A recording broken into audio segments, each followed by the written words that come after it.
Very good morning dear student. आज हम बात करेंगे श्रोडिंगर तरंग समीकरण के बारे में। श्रोडिंगर तरंग समीकरण जो है वो क्वांटम मैकेनिज्म का सबसे इम्पॉर्टेंट, सबसे महत्वपूर्ण जो है वो तरंग समीकरण माना जाता है। उसे हम क्वांटम मैकेनिज्म का आधार स्तंभ भी कह सकते हैं। श्रोडिंगर तरंग समीकरण के अंतर्गत श्रोडिंगर ने जो भी इलेक्ट्रॉन होते हैं या सूक्ष्म पार्टिकल होते हैं उसके वेव नेचर को एक्सप्लेन किया है, अतः उसके वेव नेचर या उसकी तरंग प्रकृति के बारे में बताया गया है। श्रोडिंगर तरंग समीकरण के अंतर्गत श्रोडिंगर ने इलेक्ट्रॉन को या इलेक्ट्रॉनों से संबंधित जो भी तरंग होती हैं उसको एक अप्रगामी तरंग के रूप में माना है, और उसी अप्रगामी तरंग से संबंधित इलेक्ट्रॉन या कुछ विशेष ऊर्जा युक्त जो इलेक्ट्रॉन होता है उनको अलग अलग कोऑर्डिनेट जैसे कि एक्स, वाई, जेड आदि कोऑर्डिनेटों के सापेक्ष क्या क्या है उसको अलग अलग कोऑर्डिनेटों के सापेक्ष एक्सप्लेन किया है और उसका तरंग समीकरण ज्ञात किया है, जिसे कहते हैं श्रोडिंगर का वेव इक्वेशन कहा जाता है। तो श्रोडिंगर तरंग समीकरण के अंदर अप्रगामी तरंग से संबंधित इलेक्ट्रॉन और उससे संबंधित जो तरंग है उसके लिए उसने एक तरंग फलन या उसके लिए एक कह सकते हैं वेव फंक्शन दिया है, जिसे हम कहते हैं psi equal to psi naught sine 2 pi nu T. इसे कहा जाता है उस अप्रगामी तरंग से संबंधित सूक्ष्म इलेक्ट्रॉन का वेव फंक्शन कहा जाता है। इसके अंदर आपको जो साइन दिख रहा है उसे हम क्या कहते हैं, साइन को कहते हैं वेव फंक्शन या इसे हम कहते हैं तरंग फलन। साइन नोट जो है वह क्या होता है, साइन नोट का मतलब है कि किसी विशेष आयामों पर, किसी विशेष आयाम पर इलेक्ट्रॉन से संबंधित तरंग का तरंग फलन। ठीक है, विशेष आयाम क्या हो सकते हैं, जैसे कि एक्स, वाई, जेड जो तीनों कोऑर्डिनेट हैं या तीनों निर्देशांक हैं, उन निर्देशांकों से संबंधित विशेष आयाम या विशेष स्थिति उससे संबंधित। तो ये हो गया विशेष आयामों पर तरंग फलन का मान। उसके बाद में न्यू क्या होता है, तो न्यू आपको पता है आवर्ती का मान, तरंग से संबंधित आवर्ती का मान होता है, और टी जो है वो समय को प्रेजेंट करता है। लेकिन हमें ये याद रखना है कि श्रोडिंगर तरंग समीकरण एक समय अनाश्रित टाइम इंडिपेंडेंट वेव इक्वेशन मानी जाती है। तो अब इसकी डेरिवेशन कैसे करेंगे हम, श्रोडिंगर वेव इक्वेशन कैसे फाइंड आउट करना है, कैसे डेराइव करना है, तो इसके लिए आपको सबसे पहले ध्यान रखना है कि श्रोडिंगर ने जो वेव इक्वेशन दिया है उसका मान क्या है, psi equal to psi naught sine 2 pi nu T. ठीक है, इसी से संबंधित चीर-स्मथ यांत्रिकी या क्लासिकल मैकेनिज्म के आधार पर इसका एक अवकलन समीकरण भी दिया है।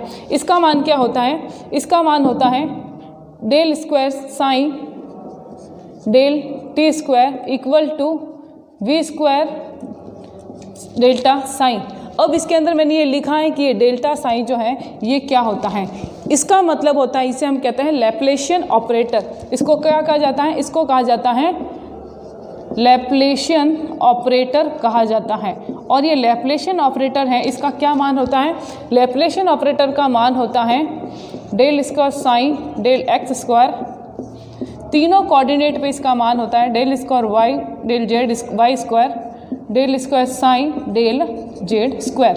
तीनों कोऑर्डिनेट पर जो वेव फलन है उसके मान को ये रिप्रेजेंट कर रहा है। इसे मैं दे देती हूँ इक्वेशन नंबर 2 और इसे हमने दे दी इक्वेशन नंबर 3 दे दिया। क्लियर। तो ये डेल्टा आपको जो दिख रहा है उल्टा डेल्टा, ये क्या है, ये लैप्लेशियन ऑपरेटर का मान कहलाता है। और ये इक्वेशन 2 नंबर इक्वेशन क्या है, ये इक्वेशन जो ये इक्वेशन नंबर 1 है तरंग फलन का इक्वेशन या तरंग फलन का समीकरण, उसी का एक अवकलन समीकरण है जो किस में दिया हुआ है, चीर-स्मथ यांत्रिकी या क्लासिकल मैकेनिज्म क्वांटम मैकेनिज्म के अंदर दिया हुआ होता है। अब हम क्या करेंगे, हम जो इक्वेशन नंबर 1 है उसका डिफ्रेंसिएशन करेंगे। पहले फर्स्ट डिफ्रेंसिएशन या अवकलन करेंगे, उसके बाद में और उसका डिफ्रेंसिएशन करेंगे, मतलब 2 बार अवकलन करेंगे, क्योंकि जो श्रोडिंगर वेव इक्वेशन है वो क्या है, वो एक तरह का सेकेंड ऑर्डर डिफरेंशिएशन इक्वेशन माना जाता है। तो सबसे पहले मैं क्या करती हूँ, इक्वेशन नंबर 1 का अवकलन करती हूँ। तो इक्वेशन नंबर 1 का अवकलन या डिफरेंशिएशन, जब इसका अवकलन किया जाता है तो क्या मान आता है, इसका मान आता है डेल साइन डेल टी, किसके सापेक्ष, समय के सापेक्ष अवकलन है। उसके बाद में इसका मान आ जाएगा साइन नोट, इसके बाद में ये 2 पाई न्यू, ये आपका एज इट इज़ एंगल है, एज इट इज़ रहेगा।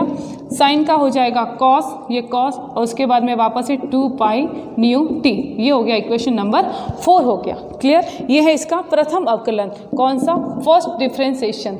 अब इक्वेशन नंबर 4 का सेकेंड डिफ्रेंसिएशन हम करते हैं। तो इक्वेशन नंबर 2 का करते हैं क्या? द्वितीय अवकलन, या कह सकते हैं सेकेंड डिफ्रेंसिएशन। जब सेकेंड डिफ्रेंसिएशन करेंगे समय के सापेक्ष तो इसका हमें मान प्राप्त होगा डेल इसको psi del T square equal to psi naught, ये मान हो जाएगा 2 के 4 हो जाएंगे, पाई का पाई स्क्वायर हो जाएगा, उसके बाद में जो न्यू है उसका न्यू स्क्वायर हो जाएगा। उसके बाद में क्या है यहाँ पे कोस है, कोस का माइनस साइन, तो ये आ गया माइनस, उसके बाद में 2 pi nu T. Equation number 5 में इसको नाम दे रही हूँ। ठीक है, ये माइनस में रेड में लिख लेती हूँ, आपको दिख जाएगा, इजीली समझ में आएगा। अब क्या करना है, इक्वेशन नंबर 5 जो हमें मिली ये इसका सेकेंड डिफ्रेंसिएशन हमें प्राप्त हो गया। अब इक्वेशन नंबर 5 और इक्वेशन नंबर 1 को आप कंपेयर करें। किसको? Equation number 1 and equation number 5। देखो कंपेयर करेंगे इक्वेशन नंबर 1 और 5 को, तो हमें कुछ मान जो है वो समान प्राप्त हो रहा है। क्या सिमिलरिटी है? देखो साइन का मान क्या है? Psi naught sine 2 pi nu T, और इधर देखो psi naught sine 2 pi nu T. ये पूरा का पूरा मान हमें यहाँ पे प्राप्त हो रहा है। इसका मतलब ये जो मान है ये पूरा क्या है? कॉमन है। ये किसका मान है? ये साइन का मान है। तो क्या मैं इसकी जगह साइन का मान लिख सकती हूँ? तो बिल्कुल हम क्या लिखेंगे यहाँ पे? अब साइन का मान लिखेंगे। तो यहाँ पे मान आ जाएगा del square psi del T square. अब यहाँ पे देखो ये माइनस तो है ही है, साइन नोट की जगह क्या आ गया? साइन आ गया, और 4 पाई स्क्वायर, तो ये आपका 4 पाई स्क्वायर और न्यू बार न्यू स्क्वायर, और ये मान कहाँ गया? ये इसका कॉमन मान आ गया, किसका? साइन की जगह। क्लियर? यहाँ तक समझ में आ गया? यहाँ तक आप पहले इसको अच्छे से समझ ले, स्टेप बाय स्टेप इसको समझते जाएंगे तो ज़्यादा इजी रहेगा, क्योंकि ये डेरिवेशन थोड़ी इंपॉर्टेंट और कॉम्प्लिकेशन। अब क्या करेंगे, हमें ये प्राप्त हुई इक्वेशन, इस समीकरण को देते हैं इक्वेशन नंबर 6। ठीक है, अब जो इक्वेशन नंबर 6 समीकरण या समीकरण नंबर 6 जो हमें प्राप्त हुआ, इसकी तुलना किसके साथ करेंगे? इसकी तुलना इक्वेशन नंबर 2 के साथ करेंगे। तो कंपेयर हम क्या कर रहे हैं, यहाँ पे आ जाते हैं, कंपेयर करते हैं किसकी? Compare equation number 2 and equation number 6। 6 और 2 की तुलना करते हैं। तो देखो 6 और 2 की तुलना क्यों कर रहे हैं? क्योंकि ये सेकंड डिफरेंशिएट का मान है, और ये भी क्या मान है? सेकंड डिफरेंशिएट का मान प्राप्त होता है। तो ये del square psi upon del T square, और इधर भी क्या है? Del square psi upon del T square, दोनों के मान समान है। तो इन दोनों के मान को अपन इक्वल कर लेते हैं, मतलब इनके कंपेयर कर लेते हैं। तो यहाँ पे क्या मिला मान मुझे? यहाँ पे मिला V square Laplacian operator psi equal to, यहाँ पे मान क्या है? Minus psi 4 pi square nu square. Clear? ये हमें प्राप्त हो गई इक्वेशन नंबर कौन सी? Equation number 7। अब क्या करें? अब हम एक काम करते हैं, ये जो इक्वेशन है उसके अंदर आपको जो न्यू दिख रहा है, इस न्यू का क्या मान होता है?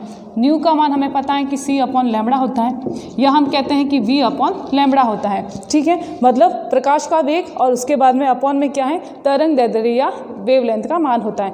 तो क्या मैं न्यू की जगह इसका मान लिख सकती हूँ? तो बिल्कुल हम न्यू की जगह ये मान किस में लिख देते हैं? इक्वेशन नंबर 7 में। तो इक्वेशन नंबर 7 में इसका मान लिख रहे हैं, तो क्या हो जाएगा? इसके अंदर इसका मान लिख लो। तो देखो V square Laplacian operator square psi minus psi, ये क्या है? ये 4 पाई का स्क्वायर, और इसकी जगह हम क्या लिखेंगे? अब इसका मान लिखेंगे तो इसका मान क्या आएगा? वी स्क्वायर और लैम्बडा स्क्वायर आ गया। इक्वेशन नंबर कौन सी हो गई? इक्वेशन नंबर 8 हो गई। ठीक है, अब क्या करेंगे? अब देखो इन दोनों के हम कंपेयर कर रहे हैं, इसके अंदर ये वी स्क्वायर और ये भी वी स्क्वायर, तो क्या ये दोनों है तो मैं इनको कट कर सकती हूँ? तो हमने इनको कट कर दिया। अब क्या बचा आपके पास? अब आपके पास बचा Laplacian operator psi minus psi 4 pi square, और इसको चाहे तो 1 अपॉन लैम्बडा स्क्वायर लिखो, और चाहे तो इसके अपॉन में भी लिख सकते हो। तो ये हमें प्राप्त हो गई इक्वेशन नंबर 9। अब इस इक्वेशन नंबर 9 को हम क्या करेंगे? दोनों को ऐड कर देते हैं, मर्ज कर देते हैं, और जीरोथ रूल के अकॉर्डिंग इसको हम इक्वल टू 0 कर लेंगे। तो ये हो जाएगी, एक दोनों को ऐड करेंगे तो देखो लैप्लासियन ऑपरेटर साइन, ये हो गया प्लस, ठीक है, उसके बाद में ये हो गया साइन, ये हो गया आपके 4 pi square upon lambda square. Clear? ये हो गया इक्वेशन नंबर कौन सा? इक्वेशन नंबर ये आपका 10 हो गया। ठीक है, अब हम क्या करते हैं? अब एक और काम करते हैं, ये जो लैम्बडा का मान हम ये देखो इक्वल टू 0 है, ठीक है। अब ये जो लैम्बडा का मान है, लैम्बडा का मान डी ब्रोगली इक्वेशन से अगर निकाले तो क्या आता है, तो डी ब्रोगली इक्वेशन में हमने पढ़ा था क्या, H/mv, ये हमने पढ़ा H/mv, ठीक है। तो इसका मान मैं क्या करूँगी, इक्वेशन नंबर 10 में लिख लेती हूँ। ये किससे हमें प्राप्त हुआ, हमें ये डी ब्रोगली इक्वेशन से प्राप्त होता है, और इसका मान इक्वेशन नंबर 10 में रख देते हैं। तो हमें मान प्राप्त होगा लैप्लासियन ऑपरेटर साइन प्लस ये है साइन 4π² और इधर क्या आएगा H/mv का स्क्वायर। क्लियर, H/mv का स्क्वायर आ गया। अब ये देखो ये स्क्वायर में है तो h² होगा, m स्क्वायर होगा और v² होगा, और m² v² कहाँ जाएगा, ऊपर चला जाएगा सीधा। अगर मल्टीप्लाई में तो मैं इसको ऐसे भी तो लिख सकती हूँ, साइन प्लस साइन, ये देखो 4π², m ऊपर आ गया m², v ऊपर आ गया v², उसके बाद में नीचे क्या आएगा ये h²। क्लियर, यहाँ तक समझ में आ गया, बिल्कुल कोई दिक्कत नहीं है, यहाँ तक आप इसको आराम से लिख सकते हैं। हमने यहाँ तक इसको लिख लिया है। अब क्या करेंगे, इसको इक्वेशन नंबर 11 नाम देते हैं। अब हम एनर्जी की बात करते हैं। आप इसको स्टेप बाय स्टेप ही याद करना, पहले यहाँ तक याद कर लो, उसके बाद इसको यहाँ तक याद कर लो, उसके बाद में तीसरा स्टेप याद करो। तो तीसरा जो स्टेप है वो है एनर्जी का, तीसरा स्टेप है एनर्जी का। एनर्जी जो होगी मतलब टोटल इसकी एनर्जी जो होगी किसकी, इलेक्ट्रॉन की, वो किसके बराबर होगी, उसकी काइनेटिकल एनर्जी और पोटेंशियल एनर्जी के बराबर। तो काइनेटिकल एनर्जी को हम लिखते हैं 1/2 mv² और पोटेंशियल एनर्जी को लिखते हैं v, ठीक है। इस तरह से लिख सकते हैं। मैं इसको चेंज करूँ, अगर पोटेंशियल एनर्जी को मैं इसके साथ में ले आऊँ, माइनस कर दूँ इसके साथ में, तो मैं ऐसे भी लिख सकती हूँ E - v = 1/2 mv², ठीक है। ये 1/2 को मैं इधर ले आऊँ तो ये मैं इसको ऐसे भी लिख सकती हूँ 2E - v mv²। Clear, equation number ये 12 हो गई। इस इक्वेशन नंबर 12 को मैं दोनों तरफ m या द्रव्यमान से गुणा करना है। तो इक्वेशन नंबर 2 को आप गुणा करो द्रव्यमान से दोनों तरफ, तो ये होगा 2m E - v = m² v²। Equation number हो गई है 13, ठीक है। अब आप देखो इक्वेशन नंबर 11 को देखो। इक्वेशन नंबर 11 के अंदर हमारे पास क्या मान है, m² v², ठीक है। और ये मान हमें कहाँ प्राप्त हुआ, इक्वेशन नंबर 13 के अंदर। तो इस मान की जगह मैं ये मान भी तो लिख सकती हूँ ना। तो मैं क्या करती हूँ, इक्वेशन नंबर 13 से जो मुझे m² v² का मान प्राप्त हुआ है उसके मान को मैं कहाँ रखूँगी, इक्वेशन नंबर 11 के अंदर। तो अब आप देखना, from equation number 13 put the value किसकी, m² v² की, किसके अंदर, put the value m² v² in equation number 11th number equation के अंदर हम इसकी अब वैल्यू रखते हैं। तो हम जब इसकी वैल्यू लिखेंगे तो इसका क्या मान आएगा, यही लिख लेते हैं। देखो ये तो आपको मान पता है, del square psi plus psi, यहाँ तक क्लियर है। 4π² को हमें एज इट इज़ लिखना है 4π²। अब ये m² v² की जगह क्या आएगा, 2me - v। तो 2 से सीधा मल्टीप्लाई हो रहा है 4 का, तो क्या हो गया 8 हो गया। तो मैं यहाँ पे 8 लिख लूँ, तो ये मैं लिख रही हूँ 8 4π²। उसके बाद में m² v² हट गया, ये m है तो ये हो गया m अपॉन नीचे क्या है h² लिख दिया। उसके बाद में ये क्या E - v, इसको मैं यहाँ लिख लेती हूँ E - v। इक्वेशन नंबर हो गई आपके कौन सी, 13 चल रही है, इक्वेशन नंबर 14, ठीक है। यहाँ तक क्लियर हो गया, इक्वेशन नंबर 14 तक आपको समझ में आ गया, क्लियर। अब क्या करेंगे, अब एक काम करते हैं, लैप्लासियन ऑपरेटर जो है वो इसका मान लिख लेते हैं। यहाँ तक इक्वेशन आपकी वैसे श्रोडिंगर इक्वेशन हो गई। अब हम अगर इसको पूरा लिखें तीनों कोऑर्डिनेट में, तो हम लैप्लासियन ऑपरेटर जो है इसका मान लिख लेते हैं। तो इसका मान क्या होता है, लैप्लासियन ऑपरेटर साइन का मान होता है ये वाला, इक्वेशन नंबर 3, ठीक है। तो फ्रॉम इक्वेशन नंबर 3 से हम ये मान लिख लेते हैं, ये वाला मान। तो ये मान क्या आएगा, देखो मैं यहाँ पे लिख रही हूँ, आपको समझ में आ जाएगा। Del square psi del x², del square psi del y², del square psi del z², ठीक है। उसके बाद में क्या है, उसके बाद में प्लस 8π² m h², साइन को मैं यहाँ लिख लेती हूँ पीछे E - v, clear, E - v। यहाँ तक लिख लिया। इसे हम कहते हैं श्रोडिंगर का तरंग समीकरण। ये हमारा सेकेंड डिफरेंशिएट या द्वितीय अवकलन समीकरण कहलाता है, श्रोडिंगर का तरंग समीकरण कहलाता है। ठीक है, ये आपको समझ में आ गया।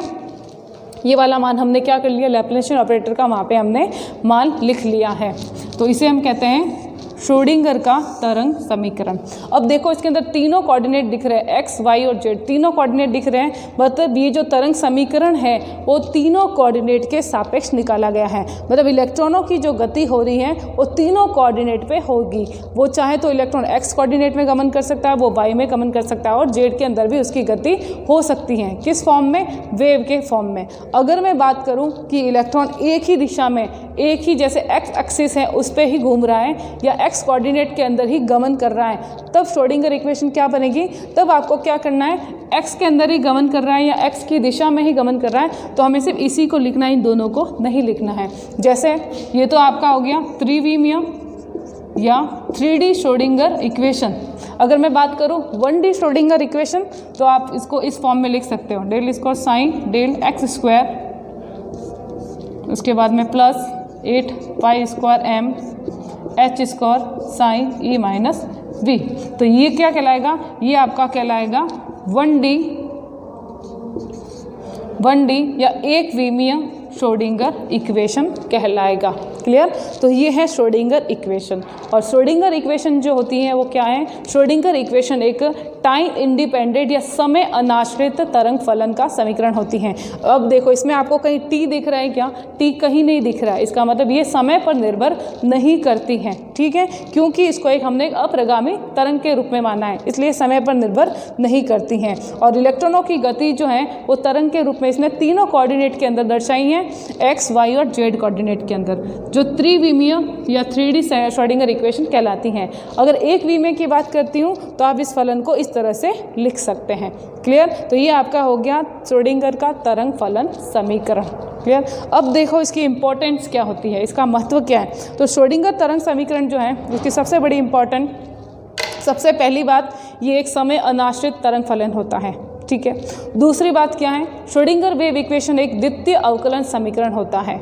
क्लियर। तीसरी बात, श्रोडिंगर वेव इक्वेशन के अनेकों मान प्राप्त होते हैं, उसमें से कुछ काल्पनिक होते हैं, कुछ वास्तविक होते हैं, कुछ की जो मान होते हैं वो वैलिड होते हैं और कुछ मान वैलिड नहीं होते हैं। तीसरी बात होगी। चौथी बात यह है कि श्रोडिंगर वेव इक्वेशन के अंदर अगर हमें तरंग फलन या वेव फंक्शन का एक्यूरेट मान प्राप्त करना है या यथार्थता के साथ मापन करना है, तो जो तरंग फलन है उसका मान, साइन का मान हमेशा कैसा होना चाहिए, तीन इसके अंदर बातें याद रखना। साइन का मान होना चाहिए कैसा, एक होना चाहिए परिसीमित, सतत तथा सिंगल वैल्यू होनी चाहिए। कब, जब हमें साई का मान यथार्थता से ज्ञात करना है। चौथी बात हो गई। पांचवी इंपॉर्टेंस क्या है, पांचवी इंपॉर्टेंस ये है कि श्रोडिंगर वेव इक्वेशन की सहायता से जब हम एटॉमिक स्ट्रक्चर थ्योरी जो है उसके अंतर्गत जीमान प्रभाव और स्टार्क प्रभाव, इसकी भी व्याख्या कर सकते हैं। इसके अलावा वेरी इंपॉर्टेंट इसकी एक इम्पॉर्टेंस है वो ये है कि श्रोडिंगर वेव इक्वेशन की सहायता से हाइड्रोजन तथा हीलियम जैसे जो एटम हैं उनके लिए भी एनर्जी अपन फाइंड आउट कर सकते हैं या एनर्जी को काउंट कर सकते हैं। एनर्जी का जो व्यंजक होता है उसको हम ज्ञात कर सकते हैं। इसके अलावा अगर कोई पार्टिकल या सूक्ष्म इलेक्ट्रॉन या सूक्ष्म पार्टिकल 1 डायमेंशनल या 3 डायमेंशनल बॉक्स के अंदर गमन कर रहा है तो उसके लिए भी एनर्जी का व्यंजन अपन ज्ञात कर सकते हैं या एनर्जी को काउंट कर सकते हैं, एनर्जी को फाइंड आउट कर सकते हैं, उसकी इक्वेशन डेराइव कर सकते हैं। ठीक है, तो ये सारी इंपॉर्टेंस हो गई किसके लिए, श्रोडिंगर वेव इक्वेशन की। अब आता है physical interpretation of Schrodinger wave equation. वो क्या होता है, तो फिजिकल इंटरप्रिटेशन में देखो ज़्यादा तो फिजिकल इंटरप्रिटेशन का इसका महत्व नहीं है, लेकिन फिर भी श्रोडिंगर वेव इक्वेशन की सहायता से साइन या तरंग फलन के 2 मानों का निर्धारण किया जाता है। ये 2 मान कौन से हैं, एक तो है जिसे हम कहते हैं आवेश घनत्व, चार्ज डेंसिटी, और दूसरा जो है वो कहलाता है प्रायिकता। ये क्या है, चार्ज डेंसिटी और प्रायिकता क्या है, तो इसका फिजिकल इंटरप्रिटेशन है जिसमें हम साई के दो मान ज्ञात कर सकते हैं, दो मानों का निर्धारण कर सकते हैं। ये दो मान कौन कौन से होते हैं? आवेश का घनत्व और प्रायिकता। अब सबसे पहले आता है कि आवेश का घनत्व क्या है। तो देखो, कोई भी जो एटम है उस एटम के अंदर न्यूक्लियस, और न्यूक्लियस के चारों ओर इलेक्ट्रॉन क्या करते हैं? गमन करते हैं, गति करते हैं। तो न्यूक्लियस के चारों ओर, किसी भी एटम के अंदर न्यूक्लियस के चारों ओर प्रति इकाई क्षेत्रफल या पर यूनिट एरिया के अंदर जो इलेक्ट्रॉनों की संख्या होगी उसे हम कहते हैं इलेक्ट्रॉनों की डेंसिटी। और जब इलेक्ट्रॉन डेंसिटी को हम मल्टीप्लाई करते हैं उसके चार्ज से, आवेश से, तो उसे हम कहते हैं चार्ज डेंसिटी। क्या कहते हैं उसे? हम उसकी चार्ज डेंसिटी। ठीक है। और चार्ज डेंसिटी को हम जो डिफाइन करते हैं वो करते हैं साइन स्क्वायर से। साइन तो क्या बताता है? इलेक्ट्रॉनों के पाए जाने की प्रायिकता को बताता है, और साइन स्क्वायर क्या बताएगा? ये बताएगा चार्ज डेंसिटी को। तो जहाँ जहाँ चार्ज डेंसिटी का मान या साइन स्क्वायर का मान ज़्यादा होगा, इसका मतलब है कि वहाँ पे चार्ज डेंसिटी, आवेश घनत्व का मान भी ज़्यादा होगा। ठीक है। तो ये चार्ज डेंसिटी के बारे में बताता है। दूसरा, प्रायिकता। प्रायिकता को अपन डिनोट करते हैं किससे? साइन से। प्रायिकता का मतलब है कि किसी विशेष क्षण ऊर्जा युक्त इलेक्ट्रॉन के पाए जाने की प्रायिकता। किसके अंदर? किसी एटम के अंदर। तो किसी विशेष क्षण ऊर्जा युक्त इलेक्ट्रॉनों के पाए जाने की प्रायिकता साइन से डिनोट की जाती है। तो साइन स्टार क्या है? ये जो साइन स्टार है ये क्या बताता है? या मैंने लिखा साइन नोट। साइन नोट जो है वो किसी भी एटम के अंदर किसी भी विशेष क्षण ऊर्जा युक्त इलेक्ट्रॉनों के पाए जाने की प्रायिकता, लेकिन विशेष आयामों पर पाए जाने की प्रायिकता को बताता है। तो जब मैं बात करूं विशेष आयाम की तो इसको डिनोट करते हैं साइन नोट से या साइन स्टार से, और बात करें सिर्फ प्रायिकता की तो ये बताता है साइन से।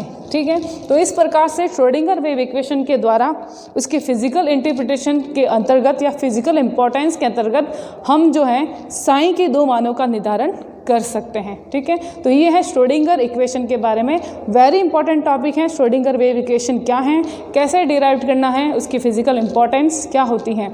इसके अंदर एक और भी बात याद रखना कि जो श्रोडिंगर वेव इक्वेशन होती हैं उसके अंदर जो इलेक्ट्रॉन है उससे संबंधित ऊर्जा क्या कहलाती है? इससे संबंधित ऊर्जा का मान, ई का मान कहलाता है आइगन मान। क्या कहलाता है? Eigen value. और इसी से संबंधित जो साइन, इसी से संबंधित जो तरंग फलन होगा उस तरंग फलन को हम कहते हैं आइगन फंक्शन। ठीक है। तो आइगन वैल्यू क्या होती है? इलेक्ट्रॉनों की विशेष क्षण पर जो ऊर्जा या विशेष मान जो होता है वो आइगन मान कहलाता है, और उसी से संबंधित फलन, तरंग फलन जो है वो आइगन का फलन या आइगन फंक्शन कहलाता है। ठीक है। तो ये है श्रोडिंगर वेव इक्वेशन के बारे में। Okay, thank you.